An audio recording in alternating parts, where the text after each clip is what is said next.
امام حاکم نے سند صحیح کے ساتھ ایک روایت لکھی ہے۔ حضرت ابو عبیدہ بن الجراح رضی اللہ تعالیٰ عنہ فرماتے ہیں کہ رسول اللہ صلی اللہ علیہ وسلم نے ارشاد فرمایا کہ جس طرح چڑیا ہوتی ہے نہ کسی بندے کے ہاتھ میں،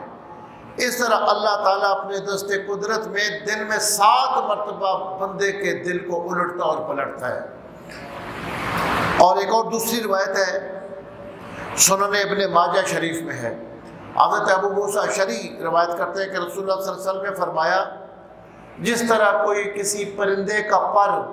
کسی جنگل میں پڑا ہوا ہوتا ہے اور ہوا اس کو اڑا کے الٹتی ہے اور پلٹتی رہتی ہے، اس طرح بندے کا جو دل ہے وہ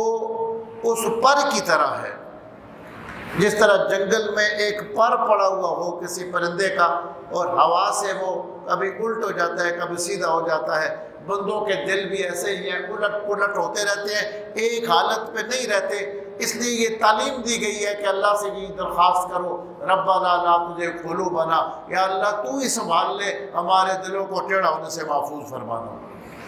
اور حضرت ام سلمہ ام المؤمنین عرض کرتی ہیں یا رسول اللہ صلی اللہ علیہ وسلم، میں اکثر آپ سے یہ دعا سنتی ہوں کہ یا اللہ میرے دل کو ثابت رکھنا، میرے دل کو جمائے رکھنا۔ تو آپ نے فرمایا کہ بنی آدم کے دل، انسانوں کے دل رحمان کی دست قدرت کی بے کیف انگلیوں میں سے 2 انگلیوں کے درمیان ہوتے ہیں، بین اصبعین من اصابع الرحمن، رحمان کی اپنی شان کے مطابق اس کی اب تعویل ہی ہے،